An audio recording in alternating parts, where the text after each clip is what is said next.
जय बोलो देवादिदेव 1008 श्री भगवान महावीर स्वामी की जय जय जय। अहिंसा परमो धर्म की जय जय जय। परम पूज्य आचार्य गुरुवर श्री विद्यासागर जी महाराज की जय जय जय। परम पूज्य मुनिवर श्री प्रमाण सागर जी महाराज की जय जय जय। मुनिवर श्री अरहत सागर जी महाराज की जय जय जय। नमोस्तु गुरुदेव। न्यायो पात धनो यजन गुण गुरुन सद्गिश त्रिवर्गम भजन नन्यो ज्ञानुगुणम तदर्ह गृहणी स्थानालयो ह्रीमय युक्ताहार विहार आर्य समिति प्राज्ञ कृतज्ञो वशी शृण्वन् धर्म कथाम दयालु रगभि सागार धर्मम चरित।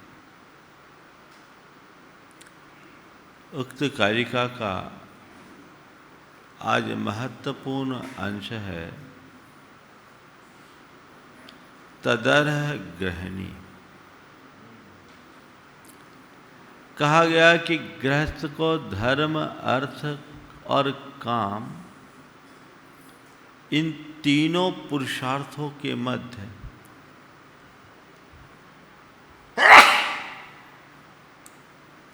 सम्यक संतुलन बना करके चलना चाहिए। और वो तीनों पुरुषार्थों में वह संतुलन तभी बना पाएगा या उन पुरुषार्थों की सिद्धि तभी कर पाएगा जब उसकी धर्मपत्नी उसके अनुकूल हो। मैं बार बार सोच रहा था कि गृहिणी को इतना अधिक महत्व क्यों। तो बात सीधी सी है, गाड़ी तो वैसे ही चलेगी जैसा ड्राइवर चलाएगा। गृहिणी घर की संचालिका है, उसकी सोच और विचारधारा के अनुसार घर चलता है। यदि वह संस्कारित है, समझदार है, धर्मनिष्ठ है, तो परिवार की गाड़ी धर्म के पथ पर चल पाएगी। और यदि उसमें ऐसा नहीं है तो गाड़ी बीच में ही अटक जाएगी। इसलिए यहाँ कह रहे हैं कि विवाह के बंधन में बंधने के बाद चाहे जिससे विवाह मत करो, ऐसी स्त्री को अपनी गृहिणी बनाओ जो तुम्हारे गृहस्थी की गाड़ी को तुम्हारे गंतव्य तक पहुंचाने में सहायक हो।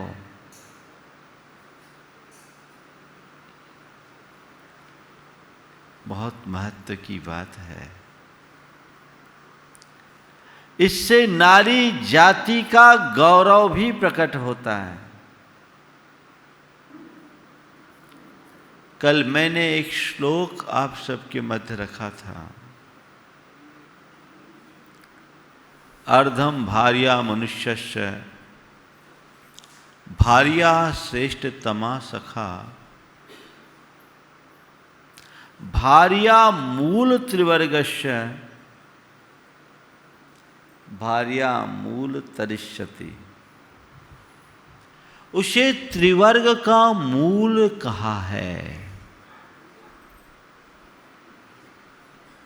ज्यादातर घर परिवारों में हम देखते हैं कि पत्नियां ही अपने पतियों को धर्म में लगाती है। चाहे कालिदास हो या तुलसीदास। कालिदास को जन्म देने वाली उनकी धर्मपत्नी और तुलसीदास को रास्ते पर लगाने वाली उनकी धर्मपत्नी। है ना महत्व। और यदि वो विरुद्ध हो तो मामला सब गड़बड़ होगा। सवाल गृहिणी का है। भारत की संस्कृति में नारी जाति को बड़ा महत्व दिया गया और ये कहा गया इयं वेद्मि भुवनस्य नाभि। नारी को लोक की नाभि निरूपित किया गया। क्यों? क्योंकि वो परिवार की केंद्र बिंदु है। उसका स्वभाव, उसकी प्रवृत्ति, उसकी सोच और संस्कार जैसे होंगे, घर परिवार उसी अनुरूप आगे बढ़ेगा। इसलिए उसका बहुत महत्वपूर्ण स्थान है। हमारे शरीर में नाड़ी जब तक ठीक काम करती है, हमारा शरीर स्वस्थ रहता है। नाड़ी गड़बड़ा जाए, मामला गड़बड़। तो शरीर में जो स्थान नाड़ी का है, समाज में वही स्थान नारी का है। नारी समाज की नाड़ी है।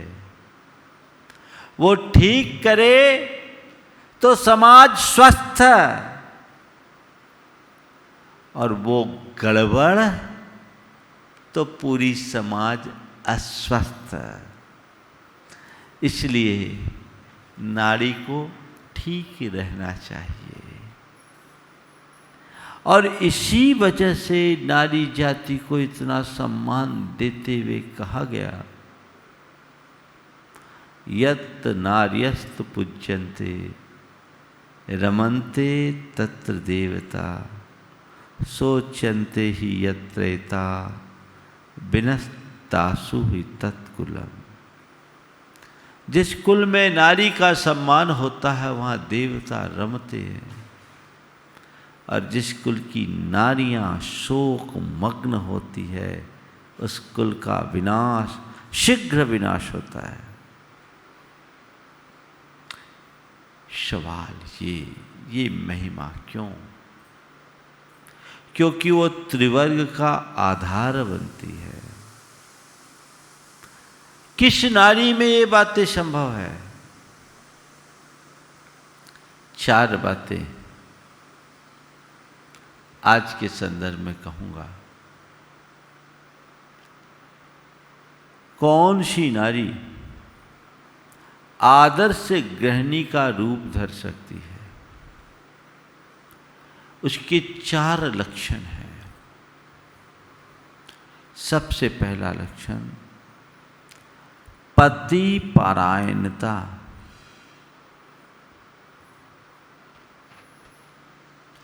एक गृहिणी का बहुत बड़ा गुण है पति परायण होने का मतलब पति के प्रति समर्पित होकर वास्तव में उसकी अर्धांगिनी बनने का सौभाग्य पाना।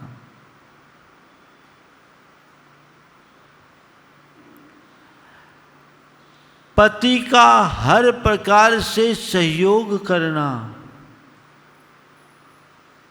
और यदि कदाचित पति पथ से विमुख हो रहा हो तो उसे रास्ते पर लगाना। किसी वजह से पति का मनोबल टूट रहा हो तो उसके मनोबल को जगाना।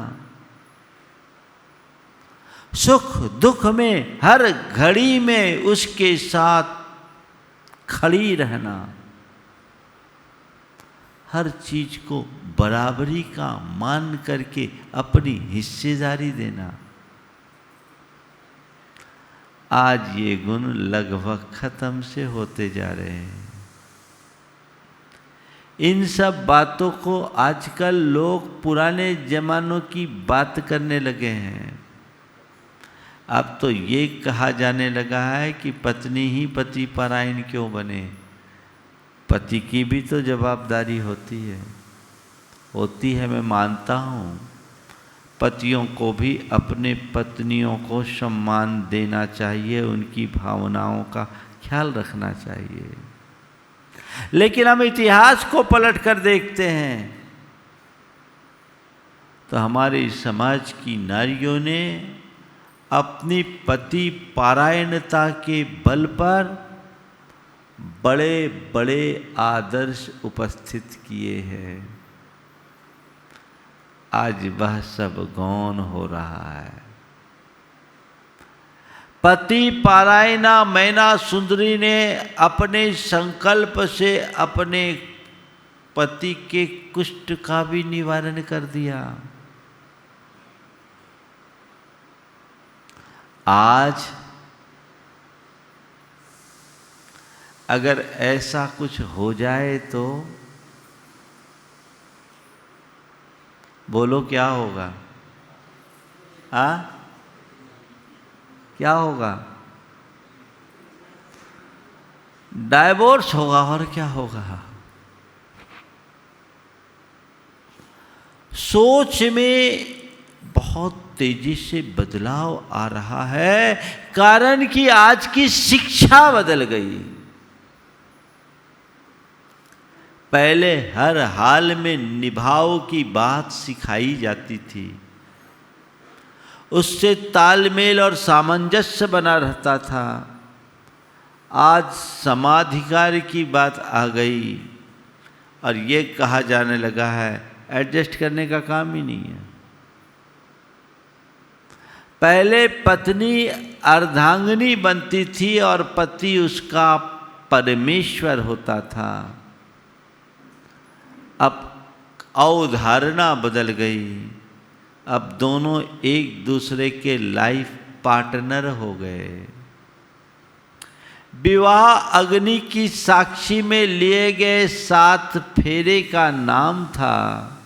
एक दूसरे के पूरक और प्रेरक बनकर सारे जीवन भर जीने के संकल्प का नाम था। अब आज तो एक प्रकार का कॉन्ट्रैक्ट जैसा हो गया है।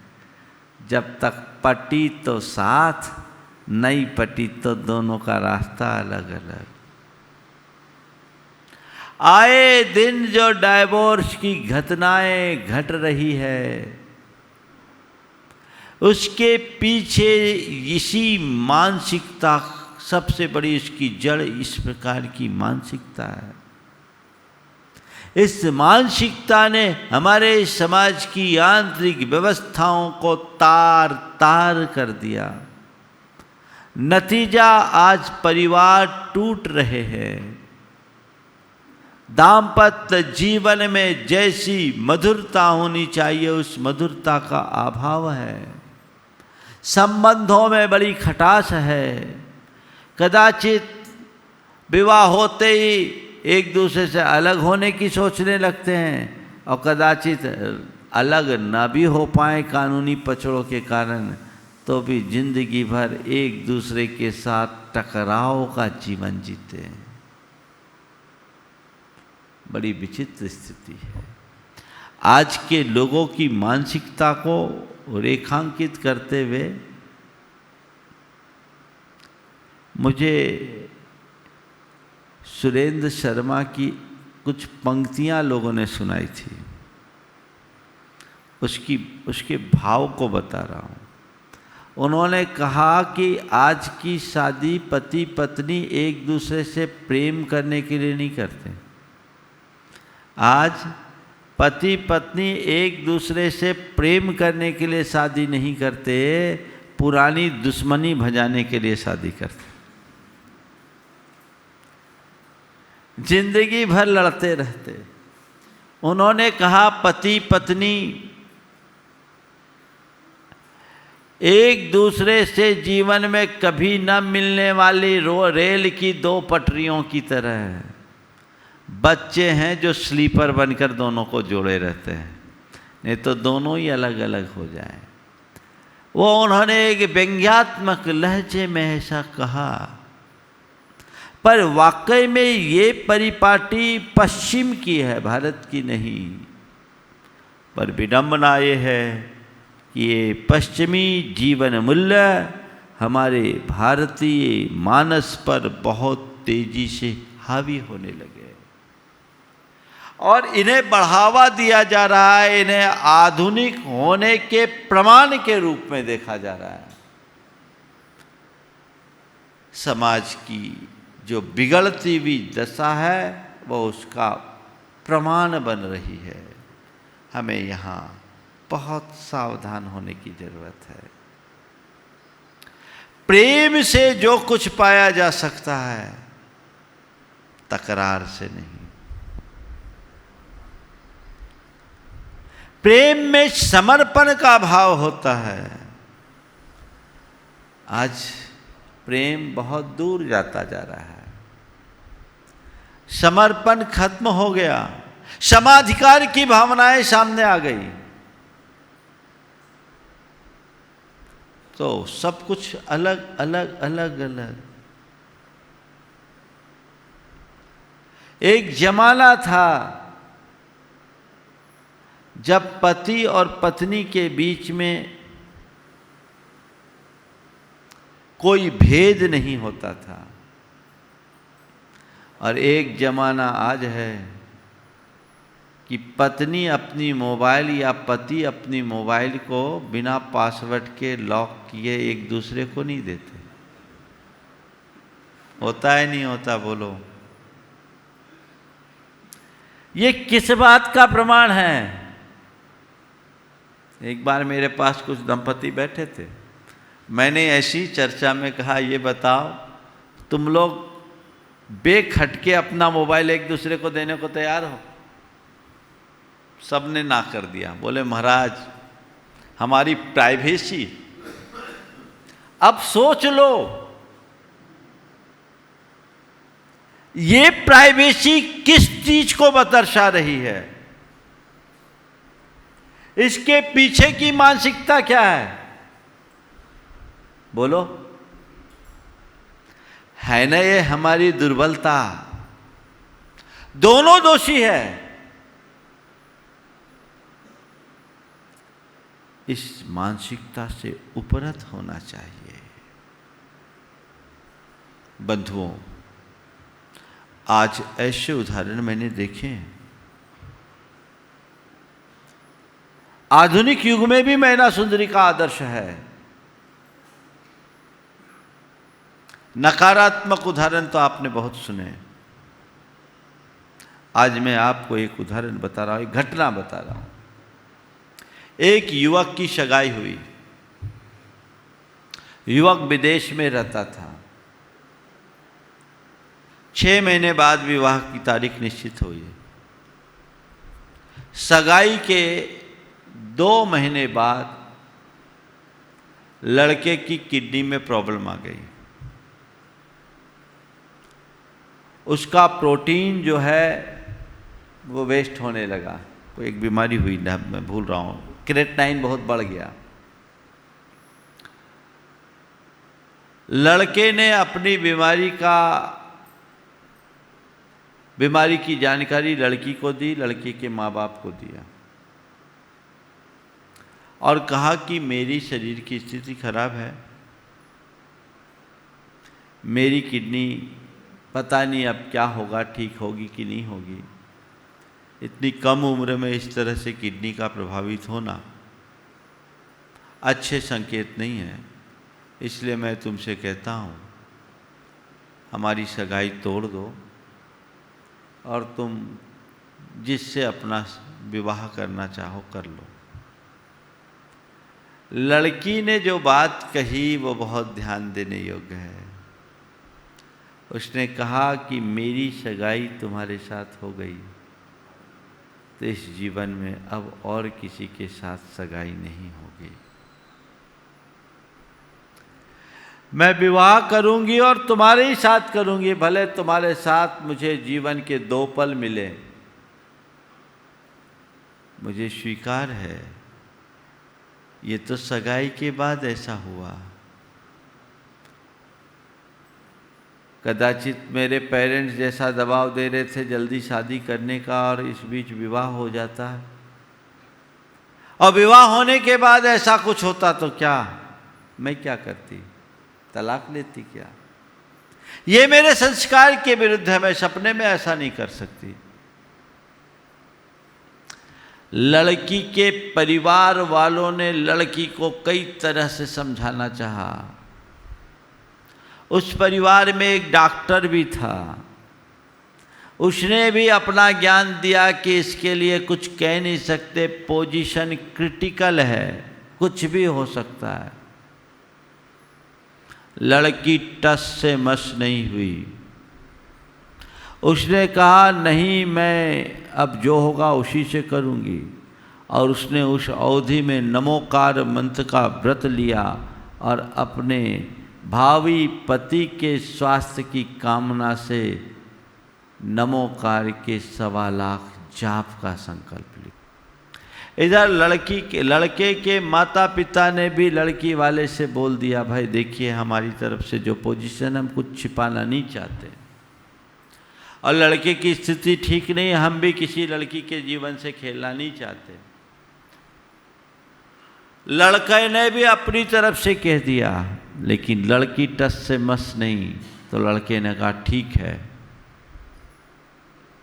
हम तुम्हारी बात को स्वीकारते हैं, लेकिन जब तक मैं स्वस्थ नहीं हो जाऊंगा विवाह नहीं होगा। इलाज चला, 1 वर्ष में वो लड़का पूरी तरह स्वस्थ हो गया। डॉक्टरों ने कह दिया अब आगे कोई खतरा नहीं है। उनके कहने के 6 महीने बाद विवाह किया, और आज दोनों आनंद से जी रहे हैं, 2 बच्चे भी हो गए। ये उदाहरण है पति पारायणता का, और दोनों में अगाध प्रेम है। इसे मैं कहूँ तो 21वीं शताब्दी की मैना सुंदरी कह सकता हूँ। सोच ऐसी होनी चाहिए, लेकिन ऐसे लोग अपवाद स्वरूप मिलते हैं। बदलाव आना चाहिए, सोच में बदलाव आना चाहिए, लेकिन अब तो सब मामला गड़बड़ है। थोड़ी थोड़ी चीज़ों में सब चीज़ें अब, किसी ने बहुत अच्छी बात लिखी कि कौन कहता है कि मोहब्बत के लिए होते हैं, कौन कहता है कि मोहब्बत के लिए होते हैं, अब तो रिश्ते भी जरूरत के लिए होते हैं। सब चीजें जरूरतें जैसी हो गई। एक महिला महंगी साड़ी और कीमती आभूषण पहनी थी। उसकी सहेलियों ने पूछा क्या बात है, आज तो तुम बहुत टिप टॉप दिख रही हो, बहुत महंगी साड़ी और कीमती ज्वेलरी पहनी हो, क्या तुम्हारे पति ने बिजनेस बदल लिया, तुम्हारे पति की आय बढ़ गई, उनने बिजनेस बदल लिया? उसने कहा नहीं, मैंने अपना पति बदल लिया।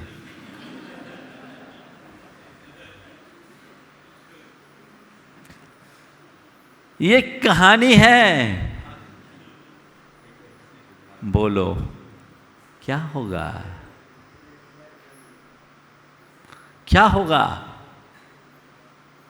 इस दुर्दशा का परिणाम समाज भोग रहा है। कई किस्से तो ऐसे हैं कि पति पत्नी है, दोनों में तनातनी और उनके बीच उनके बच्चे पिस रहे हैं।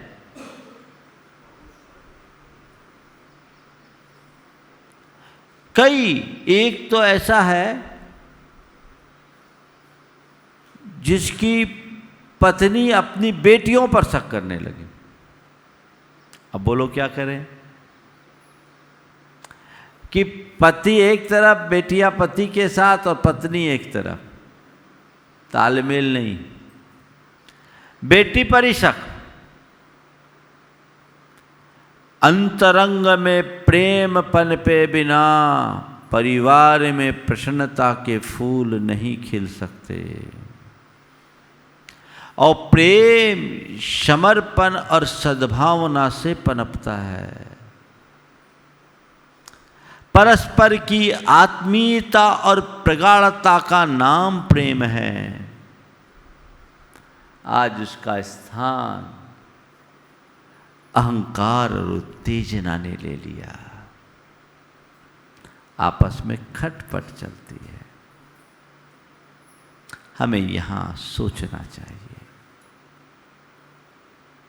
एक दूसरे के प्रति पूरक और प्रेरक बनकर चलना चाहिए। स्त्री और पुरुष के मध्य का संबंध अगर मुझसे पूछो तो मैं ये कहूँगा कि पुरुष स्तंभ है तो स्त्री को उसमें लता बनकर लिपटना चाहिए। स्तंभ सदा एक से रूप में रहता है, लेकिन उसी स्तंभ की शोभा तब बढ़ जाती है जब कोई लता उससे लिपटती है। और लता जितनी लिपटती है उसका विकास भी उतना होता है। तो पहला लक्षण पति पारायणता, दूसरा धर्मशीलता, उसे धर्मशीला होना चाहिए। धार्मिक भावनाओं से ओतप्रोत होना चाहिए। अगर गृहिणी धर्मशीला होगी तभी घर में धर्म की परिपाटी चल पाएगी। मेरे सामने दोनों तरह के उदाहरण हैं। गृहिणी के धर्मशीला होने से बिगड़े हुए पति भी रास्ते पे आए। ऐसे उदाहरण तो आप लोगों ने बहुत सुने होंगे कि धर्मशीला पत्नी ने पूरे घर को धर्मात्मा बना दिया, लेकिन पत्नी के धर्मशील न होने से बहुत से घरों को बिगड़ते और उजड़ते भी हमने देखा है। दोनों में ये बातें होनी चाहिए और ये जवाबदेही एक गृहिणी की होती है। मेरे संपर्क में ऐसे कई लोग हैं जो खुद धार्मिक हैं, लेकिन उनकी धर्म पत्नी पूरी तरह धर्म विमुख, पत्नी के सहयोग के अभाव में वो चाह करके भी कुछ नहीं कर पाते हैं। आते हैं तो आंसू बहाना पड़ता है, क्या करूं, कुछ नहीं कर सकता। उन्हें देखकर मैं उन पुरुषों को कहना चाहता हूं जिनकी पत्नियां धार्मिक है, वे इस बात का गर्व अनुभव करें कि मैं भाग्यशाली हूँ कि मेरी गृहिणी में धार्मिक भावनाएं हैं, जिसके कारण धर्म का संस्कार आगे बढ़ रहा है। कुछ लोगों को मैंने देखा कि किन्हीं की धर्मपत्नी थोड़ा ज़्यादा धर्म करती है तो पतियों को बड़ा अखरता है। अरे भैया, वो धर्म कर रही है तो तुम्हारे घर की व्यवस्था चल रही है। हालांकि धर्म करने वाले को धर्म उसी रूप में करना चाहिए जिससे घर की आंतरिक व्यवस्थाएं ठीक बनी रहे। ऐसा धर्म मत करना कि तुम्हारी आंतरिक व्यवस्थाएं गड़बड़ा जाए, लेकिन धार्मिक संस्कार तो होने ही चाहिए। कुलाचार का पालन एक धर्मशील स्त्री ही कर सकती है।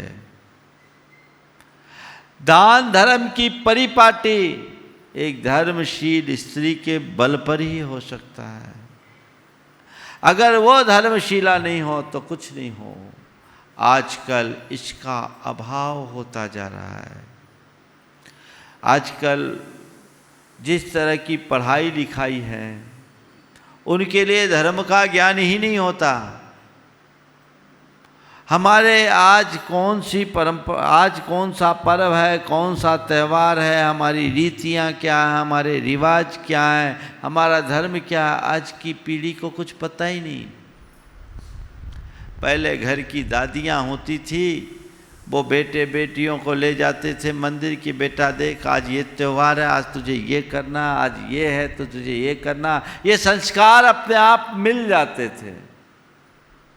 अब तो केवल पढ़ाई पढ़ाई पढ़ाई पढ़ाई पढ़ाई करके जब लौट के आती हैं तो वो किसी कंपनी के एम्प्लॉय बन करके आती है, एक सुसंस्कारित कन्या के रूप में प्रकट नहीं हो पाती। अच्छी पढ़ाई के बाद अच्छी जॉब, अच्छा पैकेज, फिर अपने पसंद का लड़का, लेकिन जो चाहिए था वो तो नहीं है। पढ़ाई लिखाई तो होनी चाहिए, लेकिन संस्कारों के साथ, धार्मिक संस्कार। अगर प्रारंभ से कन्या को धार्मिक संस्कार दिए जाएंगे तभी वो जाकर के एक धर्मशीला गृहिणी बन पाएगी। इनका बड़ा अभाव है, लोग जानते ही नहीं, कर ही नहीं पाते कुछ, मामला गड़बड़ हो जाता है, जीवन में बिखराव और भटकाव आता है। उसे हमें प्राथमिकता देनी चाहिए और इसके लिए प्रारंभ से ही बच्चे बच्चियों को धार्मिक शिक्षाएं देनी चाहिए, धार्मिक संस्कार आरोपित करनी चाहिए। जो धर्मशील होते हैं वे अपने घर की सारी व्यवस्थाओं को व्यवस्थित कर लेते हैं।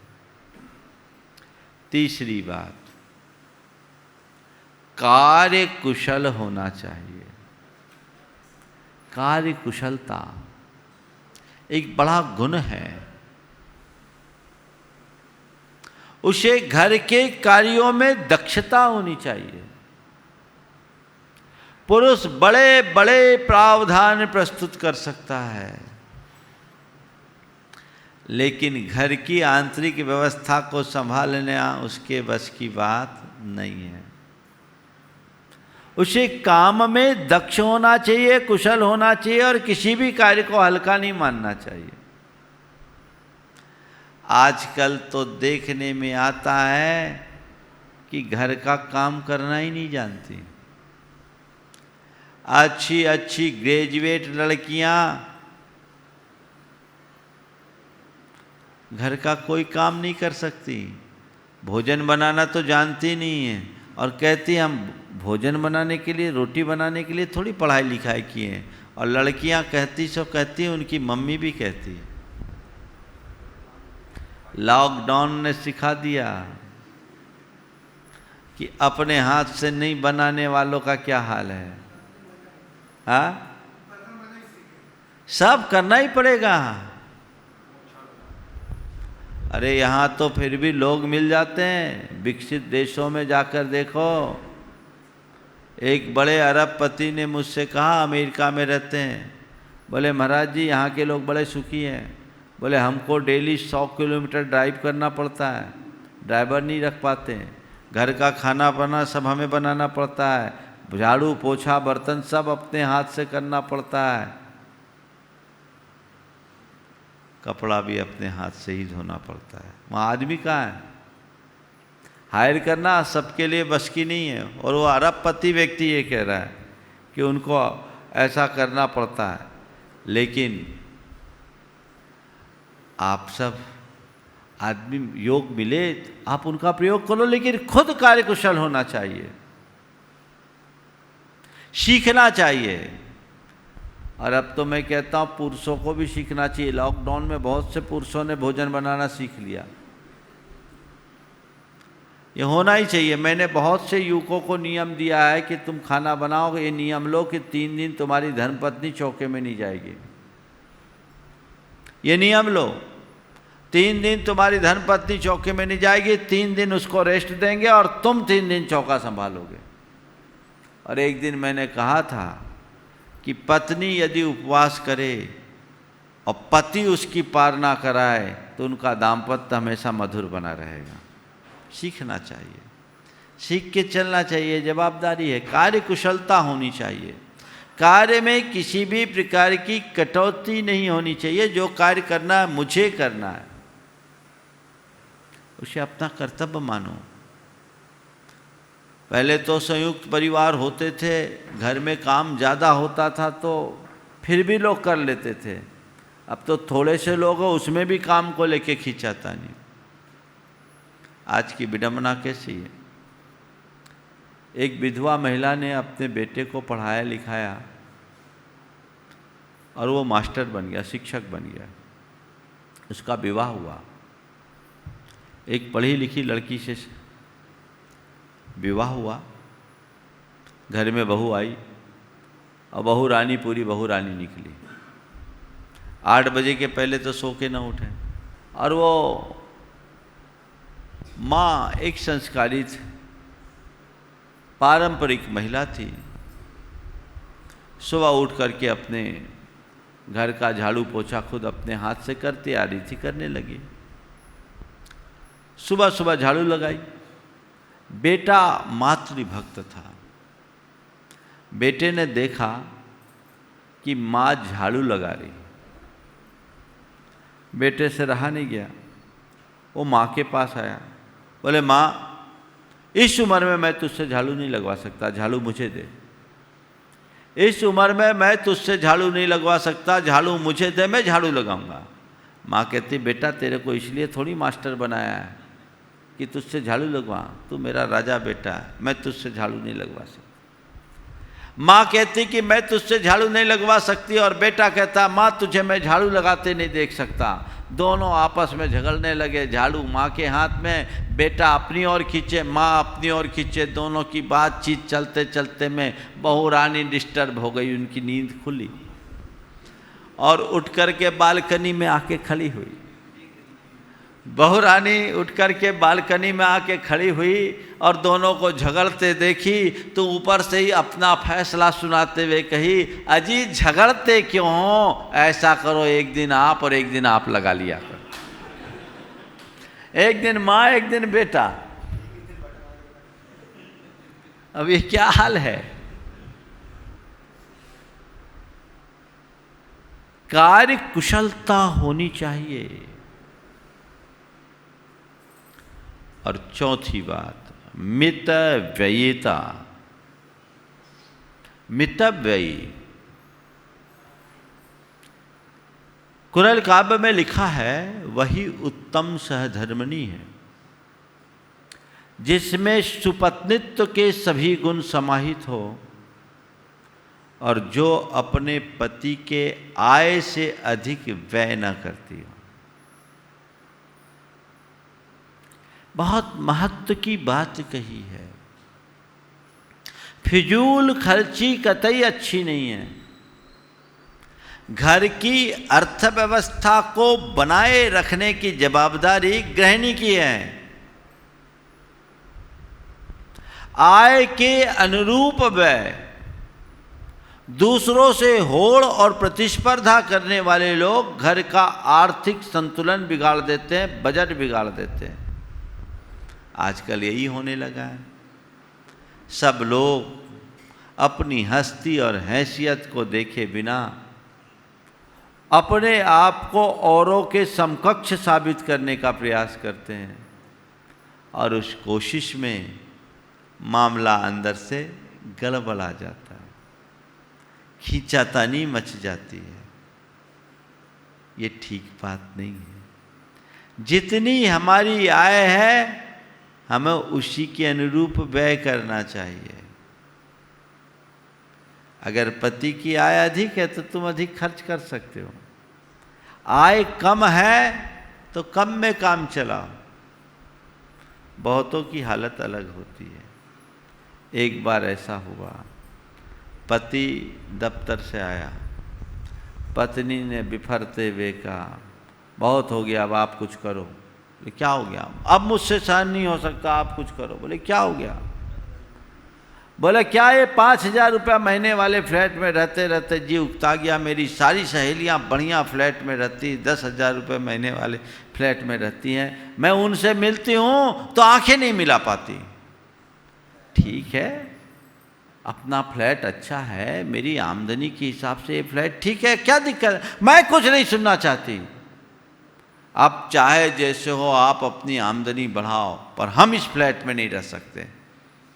पति बेचारा क्या करे, और जिसकी घरवाली ऐसी वो तो बेचारा ही है, और क्या है, उसके पास तो कोई उपाय नहीं, वो बेचारा ही अब कुछ नहीं सुन के रह गया। 2 रोज बाद आया और आते ही कहा जी सुनती हो? बोले क्या? बोले भगवान ने तुम्हारी सुन ली। अजी सुनती हो? बोले क्या? बोले भगवान ने तुम्हारी सुन ली। बोले क्या हो गया? हम 10,000 रुपये महीने वाले फ्लैट में जा रहे हैं। बोले नहीं, मकान मालिक ने इसी का किराया 10,000 कर दिया।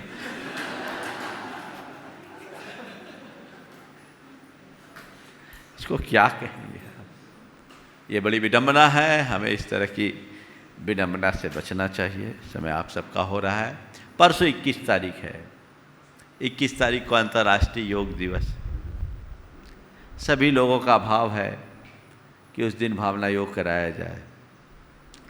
मैं पहले इस बात के लिए निश्चिंत नहीं था, इसलिए पहले से औपचारिक रूप से घोषणा नहीं किया, लेकिन ये संयोग कटनी वाले को मिल रहा है और 21 तारीख को यहाँ प्रातःकाल 5:30 बजे से भावना योग कराया जाएगा, 5:30 से 6:30 तक, जिसका प्रसारण पारस चैनल के माध्यम से होगा।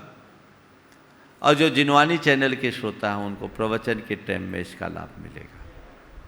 आप सब जो भी इस कार्यक्रम को देख और सुन रहे हैं, उस दिन भावना योग करना चाहते हैं, यहाँ से लाइव कराया जाएगा और सब लाइव अपने घरों में बैठ कर के ही इसका लाभ लेंगे, क्योंकि सबको पता है यहाँ सामूहिक रूप से इकट्ठे होने की व्यवस्था अभी नहीं है।